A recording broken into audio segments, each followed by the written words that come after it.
ذکر ہے حضرت ابراہیم اور حضرت اسماعیل کے بیت اللہ کو دوبارہ سے تعمیر کرنے کا۔ بہت ساری روایات ہیں اس کے بارے میں، جن کا خلاصہ یہ ہے کہ بیت اللہ کو سب سے پہلے بنانے والے حضرت ابراہیم علیہ السلام نہیں ہیں، بلکہ ہماری روایات کے مطابق یہ حضرت آدم علیہ السلام کے زمانے سے یہ پہلا گھر ہے۔ اور قرآن کی سورہ آل عمران میں چوتھے جز کے چوتھے سپارے کے شروع میں آیت ہے جو اس کی اور وضاحت کر دیتی ہے، اور وہ کیا ہے؟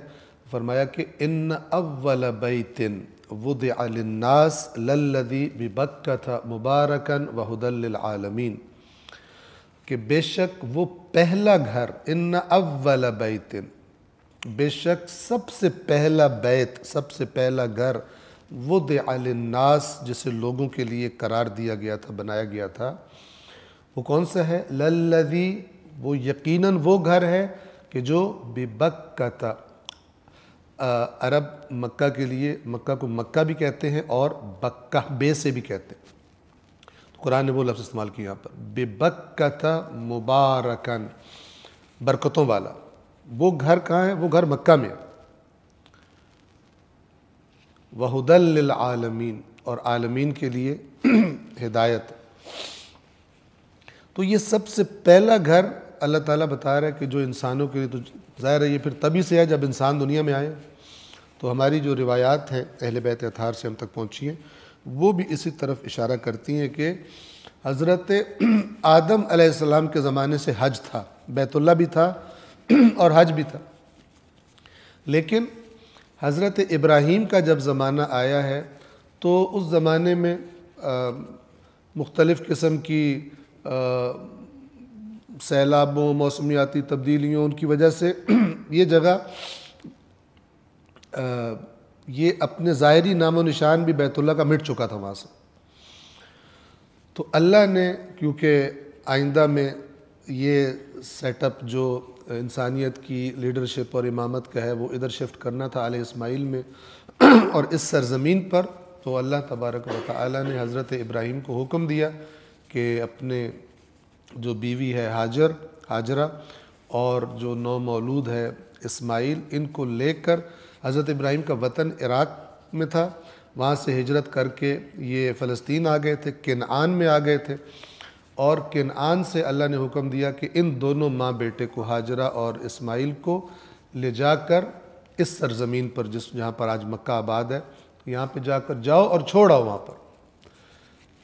جو اللہ تعالیٰ فرماتا ہے کہ ابراہیم کو اللہ نے بہت آزمایا، کئی باتوں سے آزمایا اور اس نے پوری کر دی۔ تو اب دیکھیں بڑھاپے میں اولاد ہوئی ہے، بڑھاپے میں اولاد ہوئی ہے، اور وہ اولاد بھی جو ہے اس کو کہا جا رہا ہے کہ کبھی کہا جا رہا ہے ذبح کر دو، کبھی سٹارٹ میں کہا جا رہا ہے کہ اس کو تم تنہا جا کے چھوڑ آؤ۔ اب وہ ایسی سرزمین جہاں پہ نہ کوئی کھیتی ہے، نہ پانی کا بندوبست ہے، وہاں جا کے چھوڑ آئے۔ اور پھر بہرحال وہ معجزہ رونما ہوا، حضرت ہاجرہ نے جو پانی کے لیے کوشش کی، بھاگی، اور اس کی یادگار حج میں اللہ تعالیٰ نے ہمیشہ کے لیے اس سنت کو شامل کر دیا، سعی جسے ہم کہتے ہیں صفا اور مروہ کے درمیان۔ اور بالآخر جب 7 دفعہ وہ یہ چکر لگا چکی تھی، بھاگ چکی تھی صفا اور مروہ کے درمیان، تو پھر واپس آئی تو دیکھا کہ اسی بچے کے ایڑیاں رگڑنے سے، جو رو رہا تھا اور ایڑیاں رگڑ رہا تھا، اللہ تبارک و تعالی نے پانی کا چشمہ وہاں سے جاری کر دی، کہ جو ہم سب کو معلوم ہے۔ تو جب حضرت اسماعیل جوان ہوئے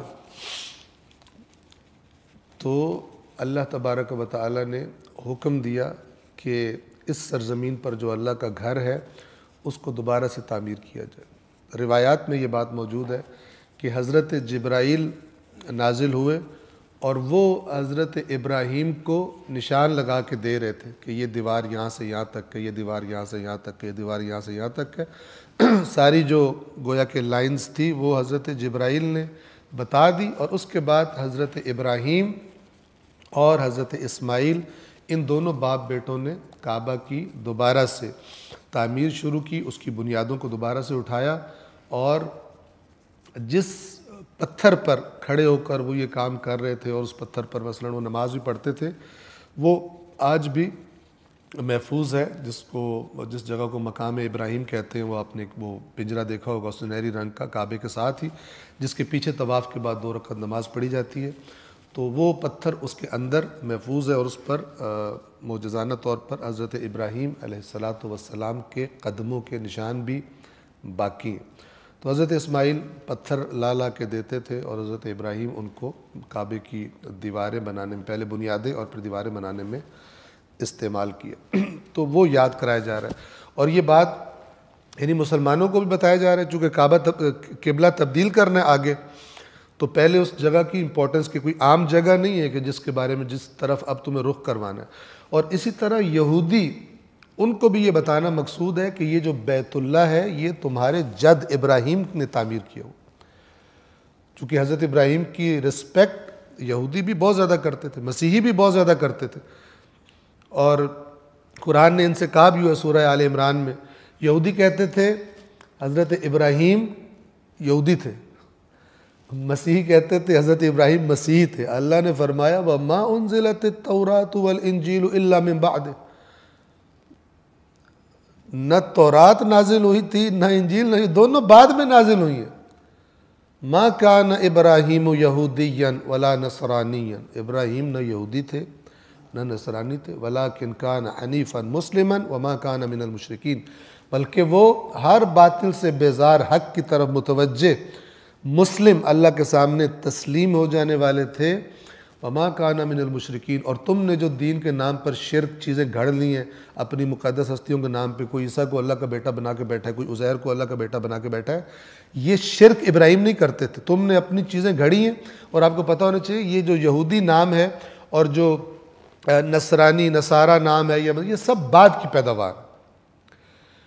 اللہ کے ہاں ایک نام ہے اور وہ ہے مسلم، لہذا اللہ یہاں بھی کیا کہہ رہے ہیں وَلَٰكِنْ كَانَ حَنِيفًا مُسْلِمًا، ابراہیم مسلم تھے، اور اِنَّ الدِّينَ عِنْدَ اللَّهِ الْإِسْلَامِ، بے شک اللہ کے نزدیک دین اسلام ہے۔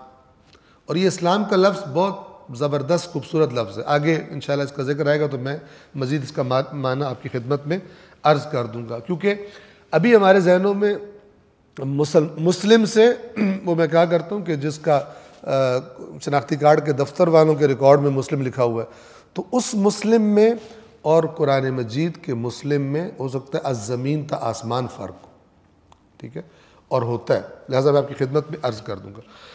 تو یہ واقعہ دوبارہ سے یاد دلایا جا رہا ہے، سورہ بقرہ آیت نمبر 127، وَإِذْ يَرْفَعُ إِبْرَاهِيمُ الْقَوَاعِدَ مِنَ الْبَيْتِ وَإِسْمَاعِيلُ، اور یاد کرو جب ابراہیم گھر کی بنیادیں اٹھا رہے تھے اور اسماعیل، یہ دونوں باپ بیٹا، اور ساتھ ساتھ دعا کر رہے تھے۔ دعا کیا کر رہے تھے؟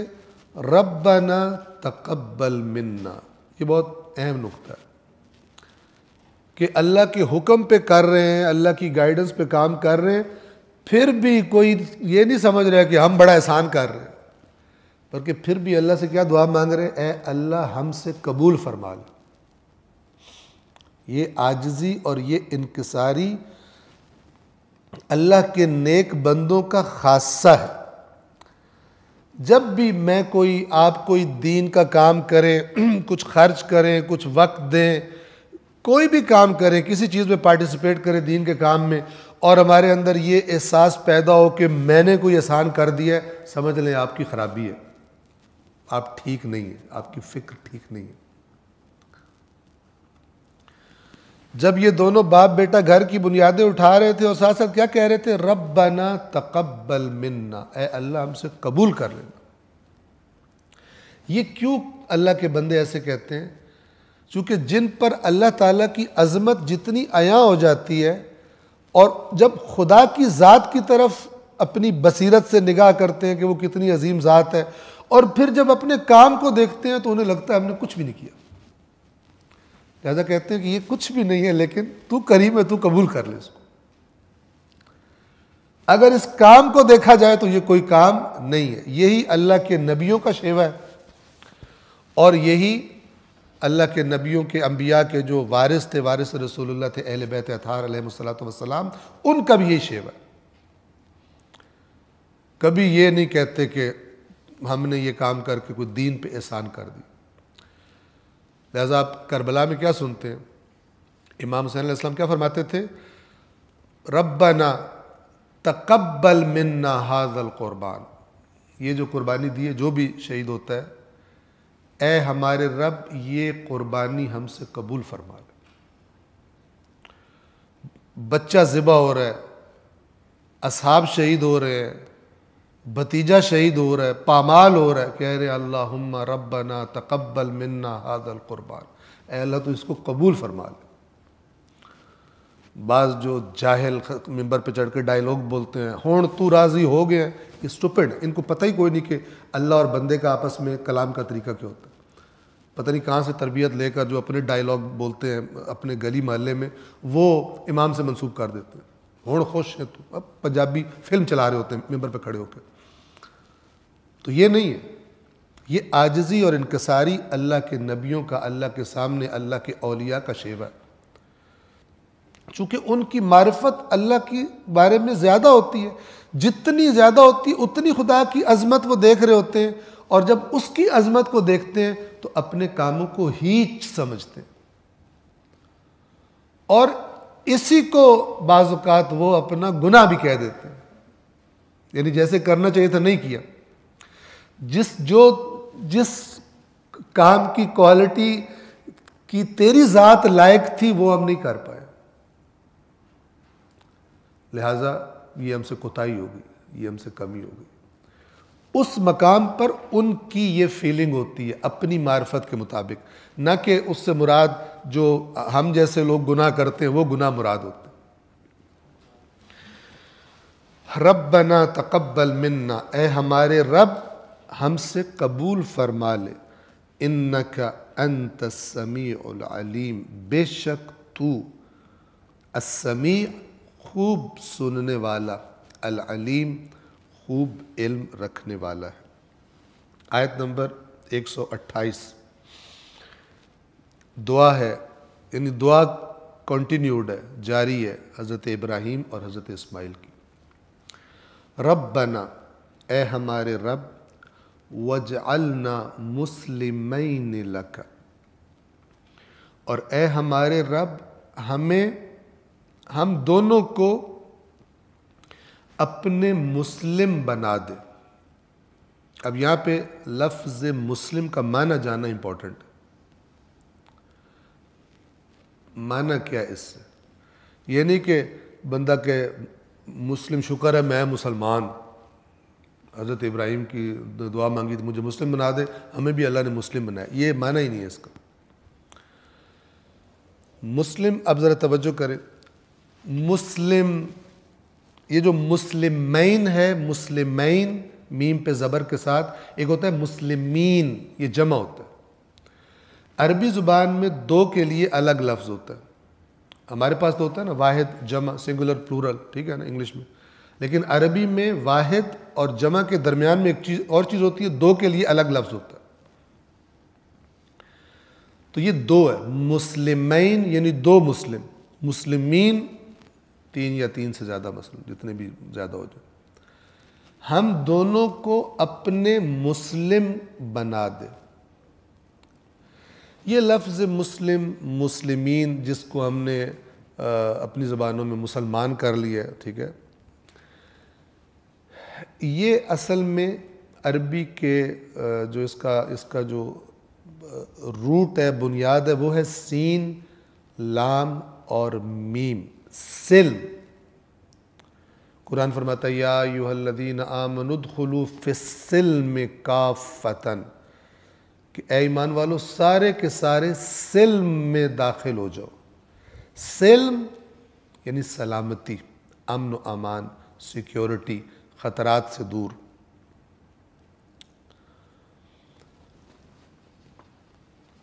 مسلم سے کیا مراد ہے؟ کہ جو ایسا قانون ایکسیپٹ کر لے، اللہ کے سامنے جھک کر اللہ کے قانون کو قبول کر کے، توجہ فرمائیے، اللہ کے قانون کو قبول کر کے، اس کا اقرار کر کے، اللہ کے سامنے سرنڈر کر کے، اس کی اطاعت کی حامی بھر کے کہ اللہ تعالیٰ کی نافرمانی نہیں کروں گا، اس ذریعے سے وہ اللہ کے عذاب سے، اللہ کے قہر سے، اللہ کے غضب سے امن میں آ جائے، سلامتی میں آ جائے۔ یہ اس کا اصل معنی ہے۔ اسی سے آپ جو قرآن میں لفظ دیکھتے ہیں اسلم، جو آگے آئے گا، اسلم یعنی وہ سلامتی میں داخل ہو گیا، اور ہم ترجمہ کرتے ہیں اس نے اسلام قبول کر لیا۔ ٹھیک ہے، اسلام، مسلم یعنی اللہ کے سامنے جو مکمل طور پر جھک گیا ہے، اور اس جھکنے کے نتیجے میں سیکیور ہو گیا، سیکیور ہو گیا، دنیا کے خطرات سے، دنیا کی مصیبتیں اس پر نہیں آئیں گی، آئیں گی اس پر، لیکن وہ جو الٹیمیٹ برا انجام ہے، اللہ کا غضب ہے، جہنم ہے، اللہ کے سامنے سرنڈر کرنے کی وجہ سے اس سے سیکیور ہو گیا۔ سمجھیں گے اس کو؟ اس اعتبار سے اللہ کے غضب اور اللہ کے عذاب اور جہنم اور آتش جہنم سے یہ سلامتی میں داخل ہو گیا۔ یہ اس کا اصل میننگ ہے۔ اور پھر دوسروں کو بھی یہ اسی سلامتی کی دعوت دیتا ہے۔ بہت توجہ کیجیے، اپنے شعور اور بصیرت کے ساتھ اس بات کو جان چکا ہے کہ اصل سیکیورٹی، اصل امن یہ ہے کہ انسان اپنی ابدی زندگی میں اللہ کے غضب کا شکار نہ ہو۔ جب یہ خود شعور اور بصیرت کے ساتھ اس کو صحیح سمجھ کے، اس راستے کو صحیح سمجھ کے ایکسیپٹ کرتا ہے، قبول کرتا ہے، پھر اللہ اس سے کہتا ہے اب دوسروں کو بھی دعوت دے، اس سیکیورٹی میں آنے کی، اس سلامتی میں آنے کی سب کو دعوت دے، کیونکہ یہ جو عارضی چیزوں میں اپنی سلامتی سمجھ رہے ہیں، یہ مکمل، یہ صحیح سلامتی نہیں ہے، یہ دائمی نہیں ہے۔ تو پھر وہ دوسروں کو بھی دعوت دیتا ہے۔ تو اس کی نظروں میں وہ لوگ کہ جو انسانوں کو خدا سے دور کرنے کے لیے چالیں چلتے ہیں، پلان کرتے ہیں، نظام بناتے ہیں تاکہ انسان اللہ سے دور ہوں، اس کی نظروں میں انسانوں کی سیکیورٹی کے وہ سب سے بڑے دشمن ہوتے ہیں۔ ٹھیک ہے، اسٹیٹ کیا کرتی ہے؟ اسٹیٹ مثلا پاکستان کی اسٹیٹ ہے، دیگر اسٹیٹس ہیں، وہ کیا کرتے ہیں؟ وہ کہتے ہیں کہ جو بھی بندہ، جو بھی عنصر، جو بھی تنظیم، جو بھی گروپ ملک کی سیکیورٹی کے لیے تھریٹ ہوگا، ہم نہیں چھوڑیں گے اس کو۔ ایسا کرتے یا نہیں کرتے؟ جو ان کی نظروں میں اس سیکیورٹی کے تقاضے ہیں، جو بھی ان تقاضوں کے لیے تھریٹ ہوتی ہے چیز، اس تھریٹ کو وہ پکڑ لیتے ہیں، زور زبردستی کرتے ہیں، بعض اوقات اپنے ملک کے قانون کو بھی کراس کر جاتے ہیں، اٹھا لیتے ہیں، مسنگ پرسن کر دیتے ہیں۔ توجہ فرما رہے ہیں؟ کیونکہ وہ کیا کہہ رہے ہوتے ہیں کہ یہ صحیح کر رہے ہوتے ہیں یا غلط کر رہے ہوتے ہیں، اشتباہ کر رہے ہوتے ہیں، غلط بندے کو اٹھا لیتے ہیں، یہ ایک الگ بحث ہے، ٹھیک ہے۔ لیکن ان کا جو نعرہ ہوتا ہے وہ کیا ہوتا ہے کہ ہم نے سیکیور کرنا ہے ملک کو، اپنی اسٹیٹ کو سیکیور رکھنا ہے، ہر وہ چیز کے جو تھریٹ ہے اس کے امن و امان کے لیے، اس کو ہم گرفت میں لیں گے، اس کو ہم پکڑیں گے، اس کو ایکٹیویٹیز کرنے کی اجازت نہیں دیں گے۔ اور اس کو ہر ایک معاشرہ اپنا رائٹ سمجھتا ہے، اس معاشرے کو کنٹرول کرنے والے اس کو ٹاپ اپنی پرائیورٹیز میں رکھتے ہیں۔ اور یہ جو بھی معاشرہ امن و امان والا ہو، وہ ان کی ایک بڑی ڈسٹنکشن ہوتی ہے، ان کا بڑا امتیاز ہوتا ہے کہ یہاں پر امن و امان ہے۔ آپ خود دیکھ لیں پاکستان میں مثلا اللہ تعالیٰ ہر قسم کے حادثات سے اسے محفوظ رکھے، جب دھماکے ہوتے تھے، یہ ہوتا زیادہ، جب یہ کام ہو رہا تھا تو ہر کسی کی خواہش کیا تھی کہ یہ کیا جنگل کا قانون ہے، یہاں پر کیوں نہیں کنٹرول ہوتا، مثال کے طور پر۔ اسی دائرے کو، اسی جو دیکھنے کا چیزوں کو انداز ہے، اسی کو آپ دین کی نگاہ سے دیکھیے۔ دین کی نظروں میں دنیا اور آخرت یوں جڑے ہوئے ہیں، کسی بھی وقت آپ دنیا سے اگلی دنیا میں ٹرانسفر ہو سکتے ہیں۔ وہ دنیا آپ کو سیکیور کرنی ہے یا سیکیور نہیں کرنی، جس کا اس پر ایمان ہے اس کے لیے بہت زیادہ ترجیح ہوگی اس کی۔ کیوں؟ اس لیے کہ اس کا تو پتہ ہی نہیں ہے کب ختم ہو جائے گی، جبکہ یہ دائمی ہے۔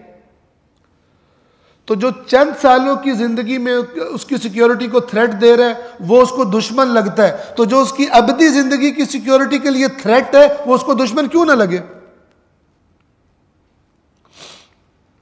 اور اگر میں بطور انسان دوسرے انسانوں سے محبت کرتا ہوں، دوسرے انسانوں کو کی بہتری چاہتا ہوں، تو میں اپنے نظریے کے مطابق تو وہی کروں گا، ان کو بھی سیکیور کرنے کی کوشش کروں گا۔ یہ دین کہتا ہے۔ اسی لیے امر بالمعروف ہے، اسی لیے نہی عن المنکر ہے۔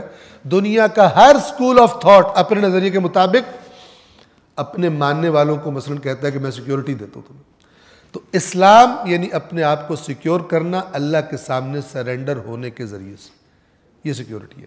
جو اللہ کے سامنے سرنڈر نہیں ہے، چاہے اس نے نام مسلمان ہی رکھا ہوا، لیبل لگایا ہوا اوپر، یا باقی لیبلز جو اسلام کے ساتھ اور آگے شیعہ والے، بریلوی، دیوبندی، جو بھی لیبل لگایا ہوا ہے وہ ویلڈ نہیں ہے۔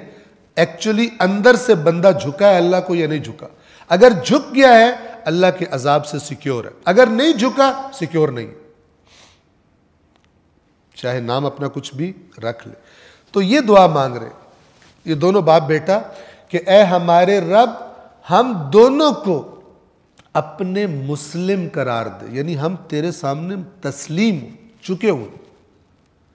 تسلیم اردو میں ہم استعمال کرتے ہیں نا، ٹھیک ہے، سر تسلیم خم کرنا، یعنی یہ سر کو یہ جھکانا، اس کی علامت ہے کہ میں سرنڈرڈ ہوں، میں جھک گیا ہوں، میں نے ہتھیار پھینک دیے ہیں، میں کچھ نہیں کر سکتا۔ جیسے فوج ہتھیار پھینک دیتی ہے، جب ہتھیار پھینک دیتی ہے اس کا مطلب ہے اگلوں کے حکم پہ چلے گی، ہم کوئی ریزسٹ نہیں کر رہے، اب ہم نہیں لڑ رہی، ہم نے ہتھیار پھینک دی۔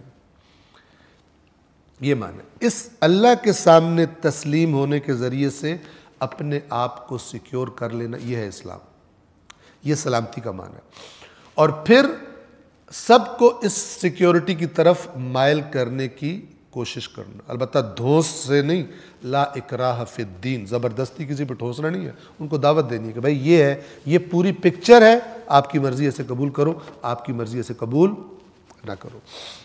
اے ہمارے رب، ہم دونوں کو، اب یہ دیکھیں یہاں پر یہ بلاغ القرآن میں ترجمہ کیا گیا ہے اس کے مفہوم کے مطابق لفظ کے، یہ ترجمہ نہیں کیا انہوں نے کہ ہم دونوں کو اپنے مسلم بنا دے، بلکہ انہوں نے ترجمہ کیا ہے اور صحیح کیا ہے، ہم دونوں کو اپنا مطیع اور فرما بردار بنا دے۔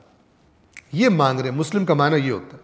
لہٰذا اس معنی کو اگر کوئی اچھی طرح سمجھ لے تو اسے پتہ چل جائے گا کہ کس کو مسلم کہلانے کا حق ہے حقیقت میں، اور اس کی ذات اقدس کے ریکارڈ میں کون مسلم لکھا جائے گا؟ پیدائش کی وجہ سے نہیں، اس کے ریکارڈ میں وہ مسلم لکھا جائے گا جو اندر سے اسے جھکا ہوا۔ پھر فرمایا وَمِن ذُرِّيَّتِنَا، اور ہماری ذریت میں سے بھی، ذریت یعنی ہماری نسل، ہماری ذریت میں سے امتن مسلمتن لک، ہماری ذریت میں سے اپنی ایک فرما بردار امت پیدا فرما، یعنی ہم دونوں کو بھی مسلم بنا دے، مطیع اور فرما بردار، اور ہماری اولاد میں سے بھی ایک امت مسلمہ۔ اب آپ سمجھیں کہ امت مسلمہ کا مطلب کیا ہے؟ یہ امت مسلمہ کا لفظ اس آیت سے نکلا ہے، وَمِن ذُرِّيَّتِنَا، اور ہماری ذریت میں سے امتن مسلمتن لک، لک یعنی تیرے لیے، تیرے سامنے جو تسلیم ہو، ہماری نسل میں سے بھی ایک ایسی امت پیدا فرما دے۔ وَأَرِنَا مَنَاسِكَنَا، اور ہمیں ہمارے مناسک سکھا۔ ویسے ارنا کا معنی ہوتا ہے دکھا، ٹھیک ہے، یعنی ہم سیکھ لیں۔ اور روایات میں بھی ہے کہ حضرت جبرائیل سٹیپ بائی سٹیپ حج کے جتنے مناسک تھے وہ حضرت ابراہیم علیہ السلام کو سکھاتے تھے، اللہ کے حکم سے انہوں نے سکھائے تھے ان کو۔ وَأَرِنَا، اور ہمیں دکھا دے یا ہمیں سکھا دے مناسکنا، مناسک، ٹھیک ہے، نسک کہتے ہیں اصل میں کسی بھی قربانی کو، قربانی کرنے کو، اس کی جمع مناسک ہے۔ اور پھر یہ لفظ قربانی کے لیے بھی استعمال ہوتا ہے، حج کے مناسک میں سے ایک قربانی کرنا بھی ہے، لیکن بالعموم عبادات کے لیے یہ لفظ استعمال ہوتا ہے۔ اور اب یہ لفظ جو زیادہ تر استعمال ہوتا ہے، اور جیسے ہی ہم سنیں تو ہمارے ذہن میں جو چیز آتی ہے وہ مناسک حج کے لیے استعمال ہوتا ہے۔ حج کی جو عبادات ہیں، حج کے جو مختلف مثلاً احرام باندھنا اور میقات پہ جانا اور تلبیہ کہنا اور اس کے بعد طواف کرنا، آ کر کعبے میں نماز طواف، سعی کرنا، یہ سارے مثلا عرفات میں جانا، اس کے بعد مزدلفہ میں آنا، پھر منی میں رہنا، اعمال مکہ انجام دینا، یہ سارے کے سارے مناسک کے حج کہلاتے ہیں۔ تو اس میں یہ لفظ استعمال ہو گیا۔ اوورآل قربانیوں کے لیے یہ لفظ استعمال ہوتا ہے اور عبادات کے معنی میں بھی استعمال ہوتا ہے۔ اور ہمیں ہماری عبادات سکھا دے، انہوں نے ترجمہ کیا اور ہمیں ہماری عبادات کی حقیقت سے آگاہ فرما۔ یہ کیوں ترجمہ کیا ہے؟ ارینا کی وجہ سے، ہمیں دکھا دے۔ ایک بندہ وہ عبادتیں کرتا ہے، اسے پتہ ہی کوئی نہیں ہے کہ یہ کیا چیز ہے، وہ ورزش کرتا رہتا ہے، اسے معرفت ہی نہیں ہے، عادت پڑی ہوئی ہے، تو وہ عبادت حقیقی عبادت نہیں ہوتی۔ ارینا، ہمیں دکھا دے کہ عبادت کیا چیز ہوتی ہے، کس طرح کرتے۔ لہٰذا انہوں نے اس طرح سے ترجمہ کیا ہے، ہمیں ہماری عبادت کی حقیقت سے آگاہ فرما، وَتُبْ عَلَيْنَا، اور ہماری توبہ قبول فرما۔ یہ اللہ کے نبی بھی بالآخر توبہ کی تکرار کرتے رہتے۔ وَتُبْ عَلَيْنَا، اور ہماری توبہ قبول فرما لے، اِنَّكَ أَنْتَ التَّوَّابُ الرَّحِيمُ، بے شک تو بہت زیادہ توبہ قبول کرنے والا اور خصوصی رحمتوں والا ہے۔ یہ جب رحیم آتا ہے نا، یہ بڑا ایک باریک اشارہ ہوتا ہے، بڑا زبردست، بڑا ایکیوریٹ اشارہ ہوتا ہے۔ ایسا نہیں ہے کہ آیت اینڈ کرنی تھی رحیم لگا دیا ساتھ، نہ، رحیم اشارہ کرتا ہے خاص رحمت کی طرف۔ تواب ہے لیکن سب کے لیے نہیں، جو لوٹے ان کے لیے تواب ہے۔ یہ تواب ہونا اس کا خصوصی رحمت ہے۔ یہ کس کو ملتی ہے؟ جو لوٹے اللہ کی طرف، اللہ اس کو دیتا ہے، جو لوٹتا نہیں اس کو نہیں دیتا خدا۔ تواب ہے لیکن رحیم والی رحمت کے ساتھ، خصوصی رحمت کے ساتھ، جو اس کی طرف واپس آتے۔ آپ آیات قرآن میں جہاں بھی اینڈ پہ رحیم آتا ہے، آپ اگر غور کریں گے آپ دیکھیں گے کہ جو آیت میں بات کی گئی ہے، اللہ کہہ رہا ہے جو یہ کرے گا اس پر یہ رحمت نازل ہوگی۔ غفور، انہو هو الغفور الرحیم، بے شک وہ غفور ہے لیکن رحیم ہے۔ یہ مغفرت عام رحمت نہیں ہے، یہ مغفرت خاص رحمت ہے، جو اس کی قابلیت پیدا کرے گا، جو اس کی طرف مائل ہوگا اس کو ملے گی۔ صلوات پڑھیں محمد وآلہ محمد۔